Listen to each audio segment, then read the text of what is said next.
বিষয়টা হচ্ছে digital media কিন্তু একটা বড় ফ্যাক্টর। এই যে আইটিসির বুকে এত বড় একটা কনভেনশন আপনারা করার চেষ্টা করেছেন এবং এটার একটা ছোট্ট অংশ হয়ে একটা ক্ষুদ্র ভূমিকা যখন আমরা পালন করতে পারছি, বিশেষ করে এটা আমাদের কাছে একটা বড়।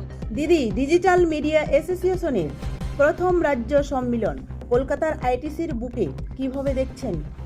বিষয়টা হচ্ছে ডিজিটাল মিডিয়া কিন্তু একটা বড় ফ্যাক্টর। এই জিনিসটা তো আমরা কেউই আর অস্বীকার করার জায়গায় নেই এবং আমি মনে করি যে কোনো নেতা হোক বা কোনো সাধারণ কর্মী এই জিনিসটা কিন্তু অস্বীকার করেন না। তাই আজকে যখন এই জায়গাটা আমরা দেখতে পাচ্ছি এবং সেখানে যখন আমরা একটা বড় পার্ট হতে পারছি যে আইটিসির বুকে এত বড় একটা কনভেনশন আপনারা করার চেষ্টা করেছেন এবং এটার একটা ছোট্ট অংশ হয়ে একটা ক্ষুদ্র ভূমিকা যখন আমরা পালন করতে পারছি, বিশেষ করে এটা আমাদের কাছে একটা বড় গর্বের। কেন বলছি কথাটা? আজকে আমরা দেখতে পাচ্ছি যে মেইন স্ট্রিম মিডিয়ার মধ্যে অধিকাংশ মিডিয়াকে যেইভাবে BJP, I am just taking the name here, স্পেসিফিকভাবে বলছি যে যেইভাবে বিজেপি তারা কিনে নেওয়ার চেষ্টা করেছে, ইয়েলো জার্নালিজম যে জিনিসটা আমরা কোনোদিন ভাবিনি যে আমাদেরকে দেখতে হবে, সাফার করতে হবে, সেটার মধ্যে থেকে হয়তো আমাদের এখনের পরিবেশটা কাটছে। কিন্তু তার মাঝখানেও আমি মনে করি যারা ইন্ডিপেন্ডেন্ট ডিজিটাল মিডিয়া চ্যানেলসগুলো রয়েছে তাদের একটা একত্রিত হওয়া ভীষণ দরকার ছিল এবং যেইভাবে আপনারা এই গোটা বিষয়টা চালিত করছেন এটা কিন্তু সত্যি একটা ভালো দিকে হয়তো আমাদের গোটা বিষয়টাকে নিয়ে যাবে, মূলত সত্যিটা তুলে ধরবে এবং মিথ্যার বিরুদ্ধে কণ্ঠ উঠে আসবে আপনাদের ডিজিটাল মিডিয়ার মাধ্যমে। এবং এই জন্যেই আমি আপনাদের সকলকে, যারা এটার সাথে যুক্ত হয়েছেন, আপনাদের সকলকে কিন্তু আগামী দিনের জন্য অনেক অনেক শুভেচ্ছা জানাই।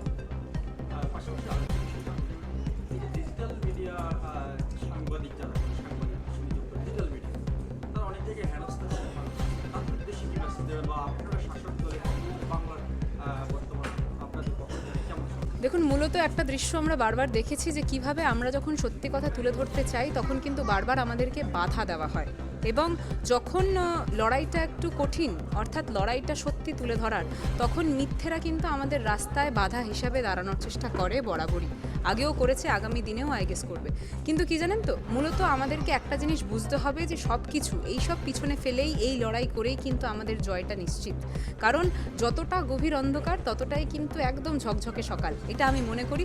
তাই যারা এই লড়াইটা করছে তাদেরকে আমার তরফ থেকে কুর্নিশ জানাই। আমি মূলত একটা কথাই আপনাদেরকে বলবো যে আপনারা যে জার্নালিস্ট, সেই যেই কথাটা, জার্নালিস্ট কিন্তু আমাদের চারটে স্তম্ভের একটা স্তম্ভ। তাই সেই স্তম্ভটা যখন আপনারা সকলে, সেই স্তম্ভটা কিন্তু আপনাদেরকে শক্ত হিসাবে রাখতে হবে, অর্থাৎ সেই স্তম্ভটা যাতে না নড়ে সেই জিনিসটা কিন্তু আপনাদেরকে, সেই দায়িত্বটা আপনাদের কাঁধে নিতে হবে। তাই সেইভাবে আবারও বলছি যে যেখানে স্পষ্ট কথা স্পষ্টভাবে উঠে আসে সেটাই কিন্তু সাংবাদিকতা। তাই সেই জায়গাটা মূল মন্ত্র করেই আপনারা যেইভাবে এগিয়ে চলছেন, যেইভাবে লড়াইটা করছেন করুন।